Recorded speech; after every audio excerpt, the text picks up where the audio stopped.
el día 24 del mismo mes se reunieron los hijos de Israel en ayuno y con cilicio y tierra sobre sí.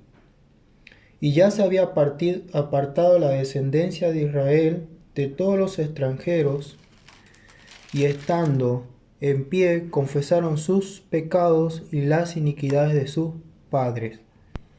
Y puesto de pie en su lugar, leyeron el libro de la ley de Jehová su Dios la cuarta parte del día, y la cuarta parte confesaron sus pecados y adoraron a Jehová su Dios. Yo le puse el título El Dios maravilloso porque este capítulo es increíble. Y como hemos leído desde el 1 al 3, puse tres cositas claves que encontré acá, que es arrepentimiento, crecimiento y adoración. Y dice que en el versículo 1 comienza diciendo que el pueblo pasaron cierta cantidad de días después de esa fiesta que habían celebrado en el 8 y se reunieron en ayuno con cilicio y tierra sobre sí. El cilicio era como una vestimenta que, bueno, que era como que incomodaba, pero era una actitud de arrepentimiento. Pero algo muy interesante es que el pueblo se había arrepentido, pero ¿cómo podríamos saber que realmente se había arrepentido? Y el versículo 2 dice, y ya se había apartado la descendencia de Israel de todos los extranjeros. Uno de los mandamientos del Señor en la ley era que el pueblo de Israel, el pueblo escogido, no podía mezclarse con otras naciones. Y este fue un pecado que, por ejemplo, si vemos la historia de Salomón o la historia del pueblo, que lo llevó al punto de ser esclavo de otros imperios, fue una de las causas por las cuales el pueblo de Dios fue castigado. Entonces, vemos que el pueblo tenía una actitud de arrepentimiento, pero habían tomado acciones. Y eso era de alguna manera una señal de crecimiento. Y dice que estando en pie, confesaron sus pecados y las iniquidades de sus padres. Es decir, confesaron los pecados que ellos habían cometido, pero también la de sus padres. Y dice que en el versículo 3 que leyeron la ley de Dios la cuarta parte del día, y la otra cuarta parte del día confesaron sus pecados y adoraron a Dios. ¿Y qué podemos sacar de esta parte? Primero, más que nada es que nosotros como creyentes tenemos el Espíritu Santo viviendo dentro de nosotros, pero esa actitud de arrepentimiento debe existir en nuestras vidas. Primero, si sabemos que tenemos algo que a Dios le desagrada, que hoy es la oportunidad, es el día para confesarlo al Señor y cambiar mi vida, cambiar esa dirección o esa área de mi vida. Pero también que que esta actitud de pedir perdón al Señor sea algo diario, porque de alguna manera estaríamos reflejando nuestra dependencia del Señor, pero también un crecimiento hacia el carácter de Cristo, un carácter que se asemeja cada día más a Él. Pero no solamente es confesar los pecados, sino también leer la ley de Dios. Y acá es que el creyente debe anhelar no solamente arrepentirse, pero cómo una persona puede cambiar. El verdadero creyente debe anhelar leer la Biblia, meditar en ella, porque es la única forma que puede cambiar sus pensamientos, es la única forma que puede cambiar su forma de comportarse, su forma de hablar, porque reconoce que la Biblia es la palabra de Dios, la cual es el poder de Dios que puede transformar nuestra vida. Entonces, esto es como que Dios desea eso de nosotros. Pero no se queda ahí la cosa, sino que estas cosas nos deben llevar a una vida de adoración. Y no solamente es cantar con nuestros labios al Señor, sino que nuestra vida glorifica al Señor. Y acá puse un texto para reflexionar, que es Josué 1.8, que dice: nunca se apartará de tu boca este libro de la ley, sino que de día y de noche meditarás en él, para que guardes y hagas conforme a todo lo que en él está escrito, porque entonces harás prosperar tu camino y todo te saldrá bien. Sino que de día y de noche meditarás en él, de día y de noche meditarás en él. Y este mandamiento que le dio Dios a Josué es un mandamiento que nos da el Señor hoy. Luego, entre el versículo 4 y 6, el 4 dice que, recuerden que Esdras estaba como en un púlpito, y así como en esta iglesia tenemos el púlpito y atrás tenemos unas sillas, de alguna manera así estaban los levitas. Y ellos se levantaron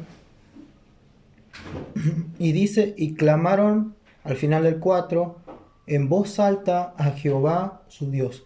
Clamaron. Y después el versículo 5 dice, y dijeron los levitas, algunos de ellos, le dijeron al pueblo: levántense, bendecid a Jehová vuestro Dios desde la eternidad hasta la eternidad, es decir, al Dios eterno. Y bendígase el nombre tuyo, glorioso y alto, sobre toda bendición y alabanza. Y después en el 6 dice: tú solo eres Jehová, tú hiciste los cielos y los cielos de los cielos, con tu ejército, la tierra y todo lo que está en ella, los mares y todo lo que hay en ellos. Y tú vivificas todas estas cosas, y los ejércitos de los cielos te adoran. Había dicho que el sacerdote o el sumo sacerdote, que eran descendientes de la tribu de Leví, tenía la función, el sumo sacerdote, de interceder por el pueblo. Los levitas no tenían esa función de entrar al templo, específicamente al lugar santísimo, pero también ellos tenían el llamado de ser una tribu apartada para el servicio del Señor. Y ellos interceden por el pueblo en oración, y lo hacen adorando al Señor, porque dice al final del 4, en voz alta, ¿sí? O sea, su expresión corporal reflejaba esa adoración, pero también anunciaban al pueblo lo que Dios era, ¿sí? Porque dice: bendígase al Dios eterno, y su nombre glorioso, alto, sobre toda bendición y alabanza. El Dios de los cielos, que hizo los cielos, con todo su ejército, y los ejércitos de los cielos te adoran. De alguna manera nosotros en Cristo somos sacerdocio santo, pueblo escogido por Dios. Y también nosotros tenemos ese deber de interceder por nuestro prójimo, por nuestro entorno, pero también hablar de lo que Él es y conducir a las personas que nos rodean a adorar a Dios. No importa si es creyente o no es creyente, pero es nuestra función. Ahora la pregunta es, ¿nosotros anhelamos conocer más a ese Dios que está en la Biblia? ¿Nosotros conocemos a ese Dios? Y si lo conocemos, lo estamos compartiendo, estamos llevando a las personas, sea o no creyente, a que puedan adorar a ese Dios. Y obviamente nosotros también tenemos la función de interceder por las personas, pero orar por ellos. Entonces eso es algo muy, muy práctico, muy práctico. Y justo ayer estuve en una prédica con un pastor Ciro, no me acuerdo cómo se llama, y él usa este texto y habla sobre Pablo, ¿no? Pablo que se tenía que despedir de Éfeso, y le dice a sus colaboradores, y dice ahora aquí, en Hechos 20, 25 al 27, le dice: y ahora, he aquí, yo sé que ninguno de todos vosotros, entre quienes he pasado predicando el reino de Dios, verá más mi rostro. Pablo se estaba despidiendo. Por tanto, acá no veo bien, pero sería: por tanto, yo protesto en el día de hoy que estoy limpio de la sangre de todos. Y porque no he rehusado, no he rehuido de anunciaros todo el consejo de Dios. O sea, Pablo, como fiel servidor del Señor, no rehusó de anunciar todo el consejo de Dios. De alguna manera los levitas también lo hacían. Y también nosotros somos llamados. Y Pablo es un claro ejemplo de que fue un fiel servidor del Señor. Al punto que llegó a decir, yo estoy limpio de la sangre de todos ustedes. Porque no rehusé anunciarle todo el consejo de Dios. De alguna manera nosotros también somos llamados a eso. Luego, entre el versículo 7 y... Sí, entre el versículo 7 y 31 es un poco largo, pero algo muy interesante es que acá empiezan a hablar los levitas. Y podemos ver cómo los levitas no solamente conocían la historia de su pueblo y cómo Dios había obrado en ellos, sino que realmente ellos se hacían propio. No hablaban de un Dios lejano, sino de un Dios que estaba escuchándolos en ese momento. Y es muy interesante, no voy a hacer la lectura de todo, pero como ustedes saben, nosotros en este año hemos empezado con Génesis en la escuela dominical y hemos visto un poco la historia de Abraham, creo que seguimos todavía ahí, seguimos en la historia de Abraham, pero los levitas comienzan hablando de la historia de Abraham, cómo Dios llama a Abraham y de Abraham sale las 12 tribus de Jacob, y luego cuando estuvieron en Egipto y de Egipto los saca al desierto para llevarlo a la tierra prometida. Y en el versículo 16 dice, mas ellos, hablando del desierto, y nuestros padres fueron soberbios y endurecieron su cerviz y no escucharon tus mandamientos. Haciendo alusión a cuando el pueblo se quejó, cuando dijo, no, en Egipto teníamos mejor comida y acá nos estamos muriendo de hambre, etcétera, etcétera. Entonces dice que ellos y nuestros padres fueron soberbios y endurecieron su cerviz, que creo que es la nuca, es decir, no tener una actitud de humildad, sino de soberbia. Y el versículo 17 dice, no quisieron oír ni se acordaron de tus maravillas. Y esto fue la actitud del pueblo de Israel. Pero también vemos lo maravilloso que es Dios. Al final del versículo 17 dice, pero tú eres Dios que perdonas, clemente y piadoso, tardo para la ira y grande en misericordia. Y esto es maravilloso, porque no los abandonaste. Dios podría haber destruido el pueblo en medio del desierto, sí, pero no lo hizo, porque Él es grande en misericordia. Luego, el versículo 19 dice, tú, cuando el pueblo hizo el famoso becerro de oro, en el 18 habla de eso, y el 19 dice, tú con todo, por tus muchas misericordias, no los abandonaste en el desierto. La columna de nube no se apartó de ellos de día, etc. Pero esto es interesante, por tus muchas misericordias.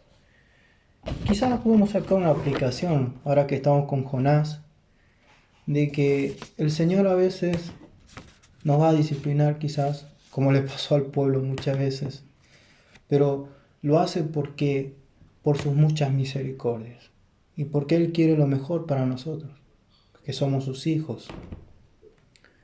Luego el versículo 26, aquí habla cuando ya el pueblo estaba en la tierra prometida, cuando Josué ya había conquistado la tierra y el pueblo empezó a crecer.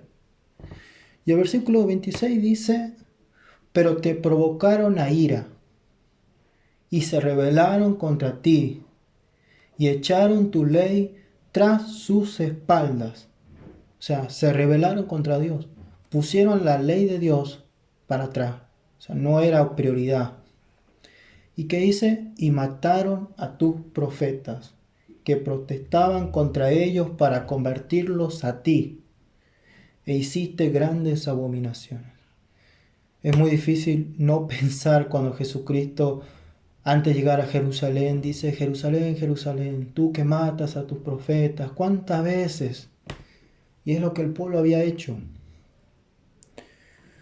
Pero el versículo 27, dice: entonces lo entregaste en mano de sus enemigos, los cuales los afligieron, que es más en el periodo de los jueces. Y dice: pero en el tiempo de su tribulación clamaron a ti, y tú desde los cielos los oíste, y según tu gran misericordia. Y otra vez vuelve a resaltar la misericordia del Señor. Luego el 28, bueno, como recuerdan, en el tiempo de los jueces, levantaba un juez, traía la paz, moría el juez y el pueblo volvía otra vez, y así, ¿no? Dice, sí, a ver, sí, el 28. Dice que una vez que tenían paz volvían a hacer lo malo delante de ti, por lo cual los abandonaste en manos de sus enemigos que lo dominaron, pero volvían y clamaban otra vez a ti, y tú desde los cielos los oías según tu misericordia, muchas veces lo libraste. No duda que, para terminar en esta parte, el versículo 31 dice: mas por tus muchas misericordias no los consumiste ni los desamparaste, porque eres Dios clemente y misericordioso. Como ustedes ven, hay un patrón, ¿sí? Hay un patrón en el cual hablan de cómo el pueblo y ellos habían desobedecido al Señor, pero también cómo el Señor era misericordioso y grande misericordia. Y todo esto va a llevar a un punto. Pero antes de llegar a ese punto, es que nosotros quizá tenemos como acá como un patrón de oración, se podría decir, en el cual Dios nos invita y por su gran misericordia, a través de Jesucristo, nos da el perdón de nuestros pecados, de nuestra maldad, que es lo que produjo la rebeldía en el pueblo y lo que produce en nosotros. Pero una vez que creímos en Cristo y tenemos el Espíritu Santo, hemos nacido de nuevo. Pero, sin embargo, Dios nos quiere invitar a no olvidar las grandes misericordias que Él ha hecho en nuestro pasado. Pero, tampoco a abusar de esa misericordia en nuestro presente y con lo que hagamos. Y acá, bueno, primero de Juan es maravilloso, pero dice: si decimos que no tenemos pecado, nos engañamos a nosotros mismos y la verdad no está en nosotros. Creo que me confundí de pasaje, pero creo que es el 9, que dice que si confesamos nuestros pecados, Él es fiel y justo para perdonar nuestros pecados. Y eso es increíble, pero es solamente a través de Cristo. Y dice: en esto se mostró el amor. A ver. En esto se mostró el amor de Dios para con nosotros, en que Dios envió a su Hijo unigénito al mundo para que vivamos por Él. Y esto es maravilloso y es lo que hizo Dios por nosotros al darnos su Hijo. Y esto es como que el Señor nos invita a tener esta actitud. Esta actitud de agradecerle a Él por todo lo que ha hecho y seguirá haciendo, pero también de no abusar de esa gran misericordia. Ahora vamos al último, que habla acerca del Espíritu Santo y la responsabilidad humana. Alguien puede decir: acá no habla del Espíritu Santo, pero yo estoy haciendo una aplicación ya para nosotros. Pero es increíble. Y el versículo 32, otra forma, otra evidencia de realmente que el pueblo se había arrepentido, aunque vamos a ver al final del libro que pasaron cosas debido a que, bueno, después lo voy a explicar cuando lleguemos, ya estamos cerca, pero eh, otra evidencia del arrepentimiento es asumir la culpa, asumir el pecado y no echarle la culpa a alguien más. Porque el versículo 32 dice, ahora pues, Dios nuestro, también es nuestro Dios, Dios grande, fuerte, temibles, que guardas el pacto y la misericordia, no sea tenido en poco delante de ti todo el sufrimiento que ha alcanzado a nuestros reyes. Recuerdan cuando estaba David, Salomón, luego sigue Roboán, Jeroboam, se dividen los reinos, a nuestros príncipes, a nuestros sacerdotes, a nuestros profetas, a nuestros padres y a todo el pueblo desde los días de los reyes de Asiria hasta este día. Recuerden que los días de los reyes de Asiria fue cuando el imperio asirio llevó cautivo al reino del norte, las 10 tribus, o Israel, como que fue un periodo un poquito después del tiempo de Jonás. Interesante. Pero después vino el imperio babilónico y se llevó cautivo al reino del sur, Judá, Benjamín. Pero ellos sabían que todo lo que le había pasado a ellos fue por su desobediencia. Y el 33 dice, pero tú eres justo, Señor. O sea, tú eres justo. Tú no fuiste culpable de lo que nos pasó, en todo lo que ha venido sobre nosotros. Y acá dice, porque rectamente, o sea, rectamente has hecho. ¿Y qué dice? A nosotros hemos hecho lo malo. Y esto es una evidencia de un verdadero arrepentimiento. Quizás nosotros cuando tomamos la decisión de seguir a Cristo, confesamos nuestros pecados, nos arrepentimos, pero seguimos luchando con el pecado. La pregunta es si nosotros seguimos asumiendo cuando fallamos al Señor, pedimos perdón y que hacemos ese cambio y no buscamos echar la culpa a alguien más, que es algo que el Señor no desea, ¿no? Pero bueno, luego el 34 dice, nuestros reyes, nuestros príncipes, nuestros sacerdotes y nuestros padres no pusieron por obra tu ley, ni atendieron a tus mandamientos, ni a tus testimonios, con que les amonestaban. Es decir, no solamente Dios le dio la ley, sino que Dios levantó personas, los profetas, para que hablaran al pueblo, a los reyes, a los sacerdotes que se habían corrompido, pero no hicieron caso. Entonces, también se podría aplicar que el Señor nos sigue hablando a través de su palabra, pero también pone personas en nuestro camino para enderezarnos a veces. Y Él desea que seamos humildes y reconozcamos nuestras faltas. Y el 36 dice, recuerden que este pueblo que estaba en Jerusalén, los judíos, estaban bajo el imperio de Persia, ¿sí? Y ellos eran siervos de ese rey, no eran libres.